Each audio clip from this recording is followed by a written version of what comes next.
취업은 해커스, 대기업 해커스, 공기업 해커스, 시중을 크게 버렸어, 가자! 그럼 다음에는 TLC에 대해서 한번 알아볼 텐데요. TLC는 얇은막 크로마토그래피죠. 앞에서 관 크로마토그래피의 고정상인 실리카 게일인 것처럼 TLC도 마찬가지로 고정상은 실리카 게일입니다. 이동상도 관 크로마토그래피와 동일해요. 근데 어떠한 차이가 있냐면 얇은 막의 실리카 게일을 도포시켜 놓은 겁니다.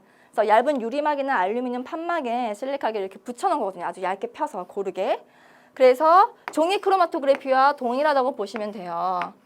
점을 찍어서 샘플을 여기다 로딩을 하면 이렇게 보이는 거죠. 샘플이, 화합물이.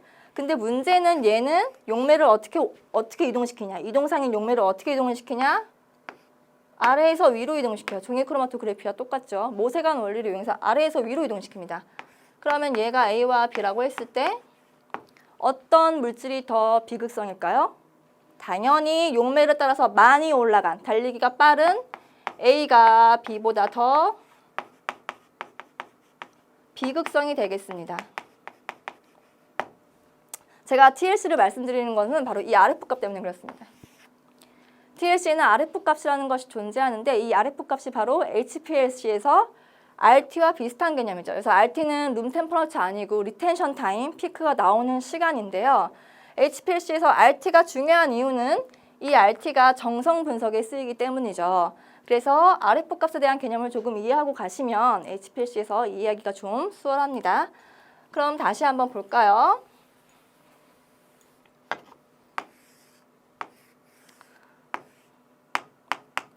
어떠한 화합물 두 개를 찍었어요. 두 개를 찍었는데 똑같은 위치에 나왔습니다. 그럼 이건 같은 화합물일까요? A와 B가? 이걸로는 알 수가 없습니다. 그래서 어떠한 방식으로 실험을 하게 되냐면 세 개를 찍어서 여기는 A만 찍고 여기는 B만 찍고 가운데 칸에는 A와 B를 섞어서 찍습니다. 같이 찍어요. 그러면 이렇게 나오죠. 그래서 같은지 아닌지, 만약에 같지 않다면 같은지 아닌지 구별을 할 수 있습니다. RT도 비슷한 개념이라고 보시면 될 것 같고요.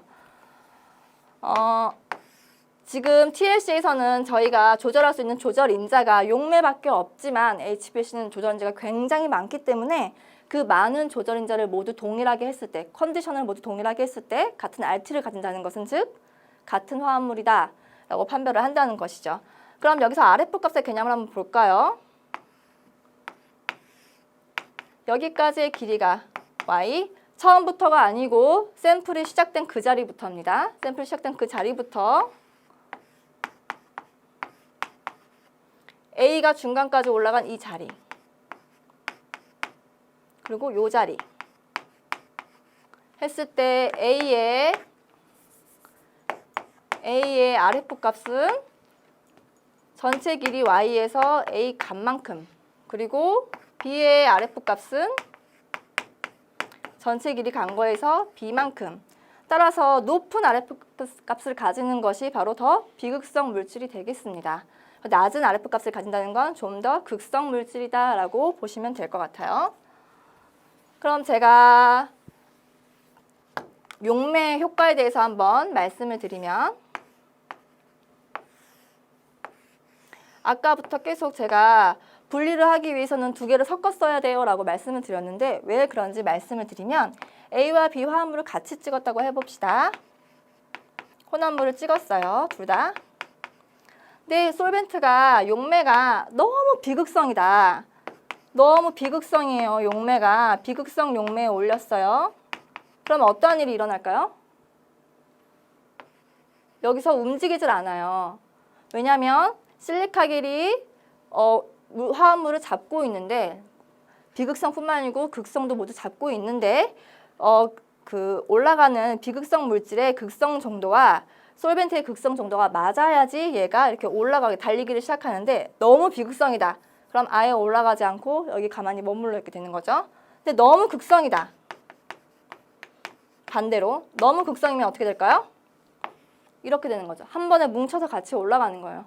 그래서 실제로 HPLC를 나중에 워싱 같은 거 하게 될 텐데 그럴 때는 메탄올로만 워싱을 해주게 되죠. 그 극성 용매로 씻어준다라는 개념이 있습니다. 그래서 이렇게 너무 비극성 용매, 너무 극성 용매를 사용하면 전혀 분리가 되지 않기 때문에 적절한 비율로 섞어서 사용한다.